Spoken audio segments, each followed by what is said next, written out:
Just thought I'd share some of my favorite MAC products with you.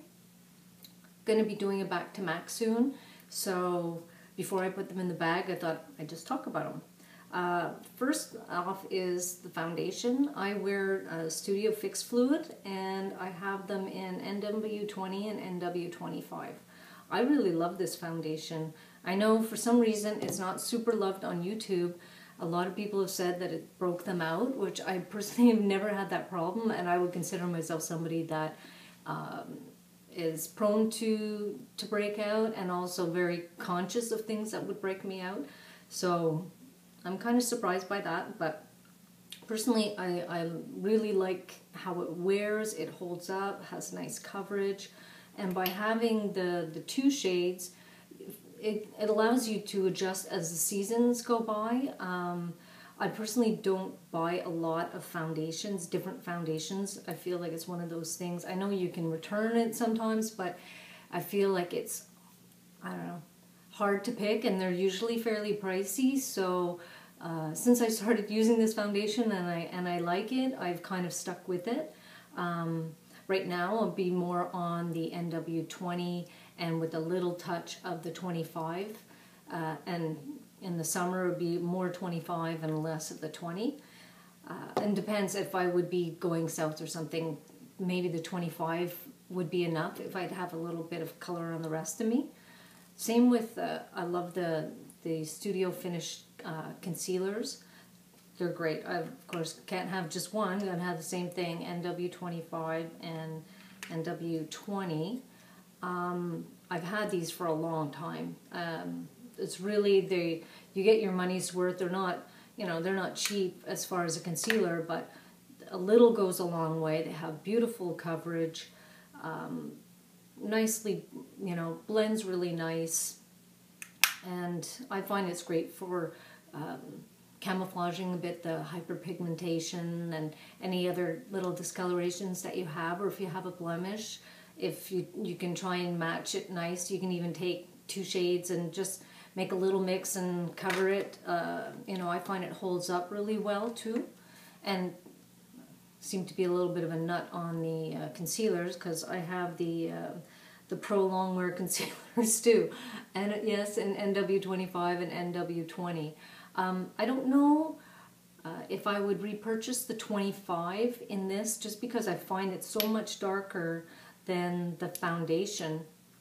It almost feels like, it's at least 1 or 2 shades darker. So for that, I don't know if I would repurchase it. The NW20, this really, it holds up well.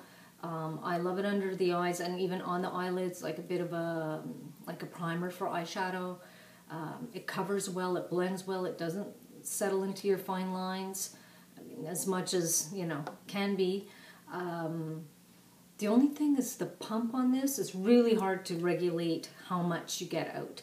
You pump it and you always get more than you really need because it's so concentrated. That's the only thing I think they could definitely work on, the pump factor there. And I have one more concealer, yes, Studio. This is the Select Cover-Up. I like this too. I don't maybe reach for it as much. This one's in NW20. But it works well. I find it sets up nice too. I just, for some reason, I've been using these more, and the Pro Longwear, I use that every day. So those I would definitely repurchase. Another well-loved and soon to be in an empties is the Mineralized Skin Finish. You can see here I've hit pan. First I didn't realize what it was because it's almost like a plaid. I guess there's like a plastic pan instead of a metal pan in there. But there's still some on the side. I think I'll have it for a little while longer. I have mine in Med.Plus, and I only have one. Probably in the winter I could switch it up to one that a little bit lighter, but I feel like I can adjust it if you wear more like the NW20, and then with the Med.Plus, I don't feel like it's too dark. So instead of having a whole bunch with just slight changes in the color, I find I'll stick with the Med.Plus. So that one such a nice finish on this. It's like no other powder that I've tried. I do have a Rimmel Stay Matte powder, and I like that powder, but it's, I don't know, nothing else that I've, you know, tried over the years as good as the Mineralized Skin Finish Natural, personal, for my personal taste.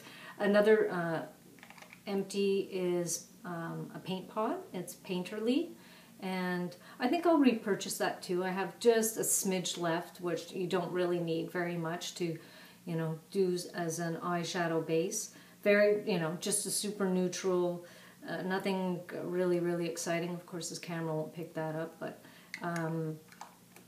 it sets, you know, your eyeshadows look a little bit more true to color when you have a base like that. What else did I want to say? Oh, this is a little bit of a treat, but I do love it. It's the Charged Water, and you can use it to refresh your makeup throughout the day. It's not really a setting spray per se, but and it's just a nice, even if your skin's feeling a bit tight, you don't have any makeup on, a few spritzes of that. It has really nice fragrance. It's fresh, a little bit of like an aromatherapy almost, and it feels like it rehydrates your skin nice. So even on bare skin, it is really nice. And this is going into the bag for the empties. It's the brush cleaner, and I've just put the rest of it in a spray. So I find it easier to use it in spray, because I'll just, when I'm finished with, especially with eyeshadow brushes, just spray some directly on the brush and then wipe it off on a tissue, and it does a good job at removing the, you know, the eyeshadow. As far as foundation, I'm a big fan of doing a deep clean on that, because I'm always worried about bacteria and breakouts. So I'll definitely will be picking up another brush cleaner by MAC. So anyways, that's all for now. It's mostly foundation and concealer, all the basics, but personally, I love that foundation. I would, you know, keep purchasing it, and, you know, figure I'd give it a little love on YouTube, because it seems to be not that popular, but personally, I think it's great. So anyways, thanks for watching, and have a good day. Bye.